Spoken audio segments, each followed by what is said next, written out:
What is going on? If you came here to learn what happened in crypto this week, then stick around. We're going to bring you the top 5 trending stories in crypto this week. We're going to start with the big news of the CBOE withdraws a proposal for the VanEck ETF.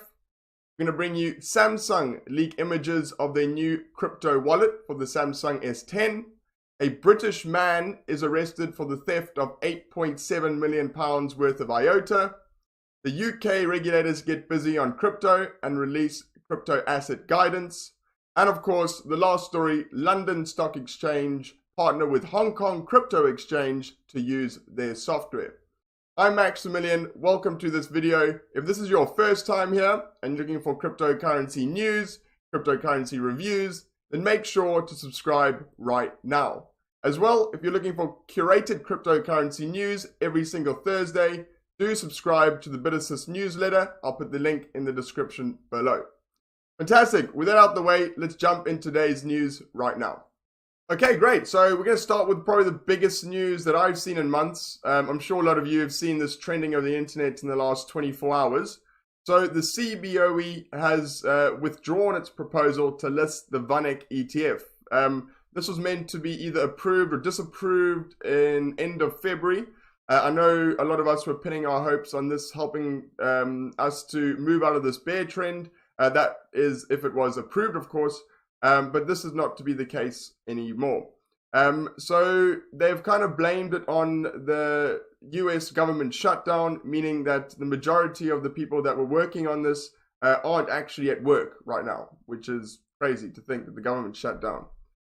So the reasoning behind it, let's just quickly jump into that. It said on Wednesday, the BZX filed a notice with the Securities and Exchange Commission that it had withdrawn the proposal on Tuesday and without offering any explanation. So just recently, the CEO of VanEck went on to CNBC. Said on CNBC, the CEO, an ETF provider, attributed the move to the government shutdown. So this is exactly what he said here, highlighted here. He said, the SEC is affected by the shutdown. We were engaged in discussions with the SEC about issues of custody and market manipulation of prices. Of course, this is what the SEC were worried about in terms of being postponed in the past. They were worried about manipulation, of course, without aggregated prices. And he said, of course, that had to stop. So instead of trying to slip through something, we had the application pulled. We will refile and re-engage in discussions when the SEC gets going again. So this is not completely lost, but I do feel it will probably knock us back a few months before we can see another either approval or disapproval. We may not even see that for this calendar year. But you know, let's hope we do see at least some speaking between the SEC and VanEck and the CBOE in that time. So the presenter actually said on CNBC, he said, you faced the prospect that they would have turned you down anyhow, which is very true. A lot of us believe that they would have been disapproved anyways. So the VanEck CEO said, absolutely, we think we have solid answers to those and we need to demonstrate that clearly. But we obviously can't have meetings while they're shut down. And, you know, this has either been a really bad thing for the SEC and a really bad thing for crypto, or it just shows badly on the American government. I do believe that if they didn't come to a decision by the date in February, that it would have been automatically approved, but thereafter they would have been able to pull it again. So I think in the end that it's probably best to postpone it and to wait to speak when everybody's back from being put off by Trump and his team.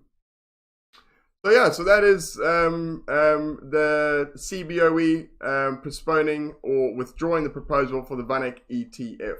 Okay, so moving on, in better news really, really exciting. I'm a big Samsung open source guy, and I think this is a huge thing for mass adoption. So Samsung Galaxy have had images of the S10 leaked that have shown an embedded cryptocurrency wallet, which is epic. Like I said, Samsung probably the second most popular phone on the market, if not the most popular in sales, and of course is really, really close to everyone's heart, your cell phone. And if every single new Samsung has a cryptocurrency wallet, you know, that can't harm our mass adoption push. So it says here, newly leaked images of Samsung's flagship Galaxy S10 show support for cryptocurrencies within its device. So it shows a Samsung blockchain key store and is described as a secure and convenient place for your cryptocurrency and a place to secure and manage your cryptocurrency and your private keys. So you'll see here from the screenshot is that there's a blockchain key store, and this is kind of like the setup wizard for your blockchain wallet. And here's another image of it now. I'll kind of put them up here on the side here so you guys will be able to see that. And I'll put a link to this tweet in the description as well. It continues to say a user may import an existing wallet or transfer existing cryptocurrency. The image shows that multiple cryptocurrencies are supported, although only Ethereum is named directly. Additionally, a user may create a cryptocurrency wallet with the Samsung blockchain key store. That's pretty cool. Looks like they'll be able to support multiple cryptos, even though right now they're just showing Ethereum. And it'll be really interesting to see how they have implemented this and in terms of security and supporting private keys and all the rest. It does say here that there was a previous leak. I do remember this when Samsung was speaking about a hot wallet or cold wallet for their new S10. So there's either going to be a cold wallet for storing cryptocurrency in your private keys. A lot of us are familiar with what that is. Or of course a hot wallet, so you'll be able to, you know, like tap your phone at retailers, or maybe even use it to, you know, spend for the train or something like that, like NFC sort of payments, which would be really cool. So the inclusion of a cryptocurrency wallet in Samsung's flagship smartphone line would likely provide a boost to mainstream adoption and awareness. Totally agree. And that's what I'm excited about. You know, I'm a Samsung holder, open source. I like open source software, hence why I like Samsung. They have great devices.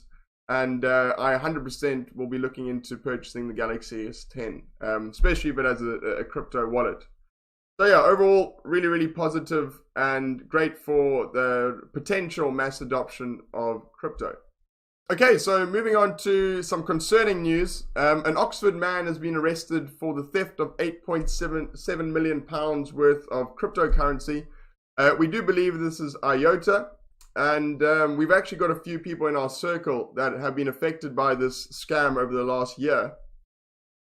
So yeah, it says a man has been arrested on suspicion of fraud, theft and money laundering after £8.7 million in cryptocurrency was stolen from 85 people. So this was an investigation by Hesse in Germany, Europol, and the National Crime Agency. So they were pretty serious to catch this guy. It says the police arrested a 36-year-old man in Oxford on Wednesday and seized computers, drugs, and cash. So yeah, this guy was pretty serious. It says here, it added that the alleged offenses involved IOTA cryptocurrency and had happened since January 2018. I do know people that have been affected by this. So it allowed you to, there was a website that you could get a seed to launch your IOTA wallet. And actually the seed was made by this hacker and allowed him to basically move your funds. As soon as you sent your IOTA to the seed, he was able to remove it. He was quite clever though. He made all these seeds. He let people stick all their IOTA in there. He didn't steal it immediately. He waited months for people to send more and more and more IOTA to their wallets, and then all at once nicked it, or over a period of time started taking people's IOTA funds.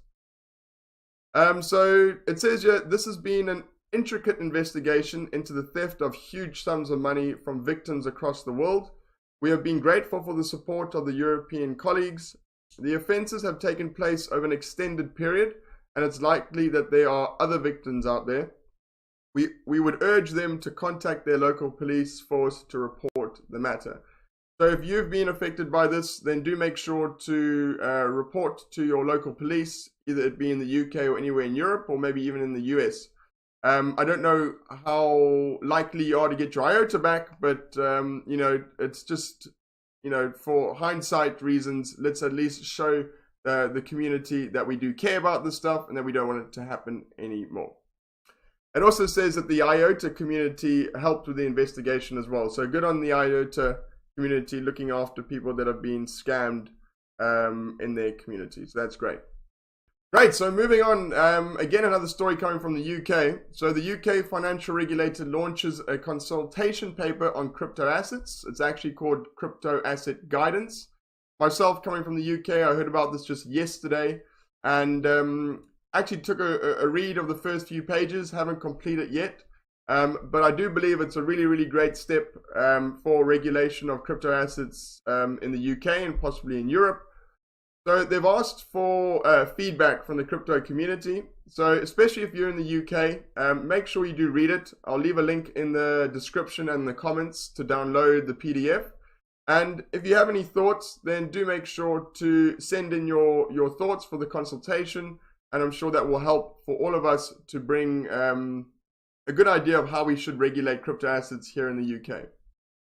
So it reads, the UK's financial regulator, the Financial Conduct Authority, otherwise known as FCA, has recently launched a consultation paper on crypto assets, which will set out the cryptocurrency-related activities it regulates and could lead to a ban sale of crypto derivatives to retail investors.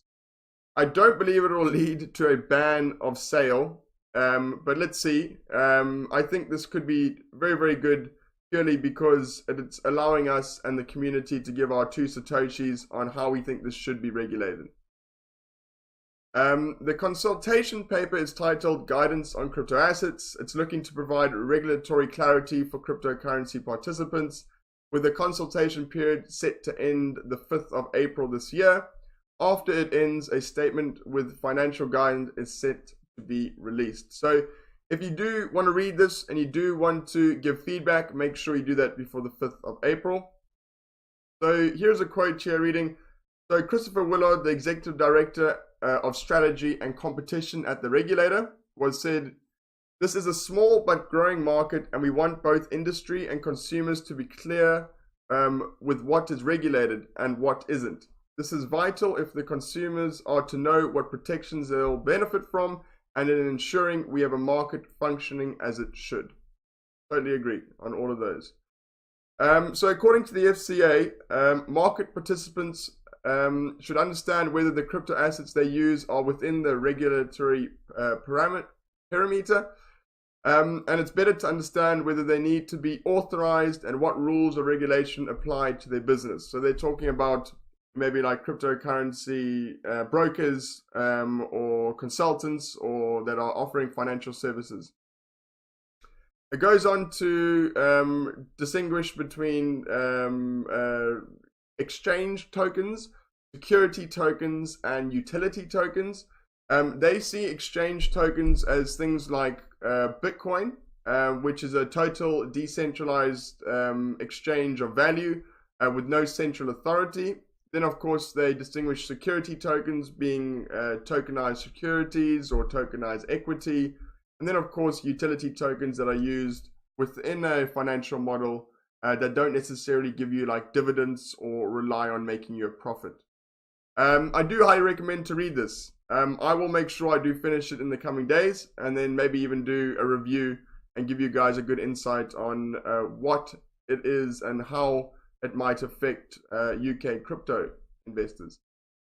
You can quickly go into the site here and send back any feedback you have, and it just lists here who this might apply to. So it's firms issuing or creating crypto assets, firms buying or selling crypto assets, financial advisors, investment managers, even firms marketing crypto asset products and services. So if you're any of those, then I do highly recommend for you to read this document and get yourself up to speed on how this might affect your industry. And lastly, so big story as well, also based here in the UK, London Stock Exchange's trading tech is to power a new Hong Kong-based digital asset exchange. I do believe they're going to be using the London Stock Exchange's matching engine. So let's quickly jump into this then. The technology solutions provider for the London Stock Exchange Group has announced that its matching engine will be used to power a new Hong Kong-based digital assets exchange. This exchange in Hong Kong is going to be called AAX. The platform will reportedly become the first digital assets exchange to use the London Stock Exchange's matching engine, and is dubbed the Millennium Exchange, which offers low latency and a scalable matching engine. So think of like millions of transactions, and of course a scalable matching engine that is able to do pretty much any transaction you can think of. If it can handle the London Stock Exchange, I'm sure it can handle a crypto asset exchange. AAX is meant to be slated for launch the first quarter of this year, so not far away at all, and is owned by the Atom Group. The Atom Group CEO said that this matching engine will bring greater levels of fairness, transparency, and performance for all its crypto traders. It continues to say, in the Hong Kong context, there have been recent indicators from the local securities regulator, the Securities and Futures Commission, SFC, that a legal framework to regulate crypto exchanges is around the corner. So it is a quote here saying, we need to see if and how these digital assets platforms can be regulated to a standard that is comparable to that of a licensed trading venue, while at the same time ensuring investors' interests are being protected. So this is obviously a good step in the right direction. Using a regulated matching software, or at least software that's used to regulation, to implement into a cryptocurrency exchange. So I'm sure that should hopefully be only good news for all of you that trade out of Hong Kong. Really keen to see how that works and see how many more people are potentially to use the London Stock Exchange and their trading software going into the future. And that's everything for today then. And I hope you've enjoyed it. I hope these 5 crypto trending stories have given you an idea what's happening in crypto the last week. If you've enjoyed this, please do give it a like. Do share it with your friends and family. And then, of course, if you're new here, make sure to subscribe. And we'll be back tomorrow with a VE chain review. And look forward to bringing you the news again next week, Thursday.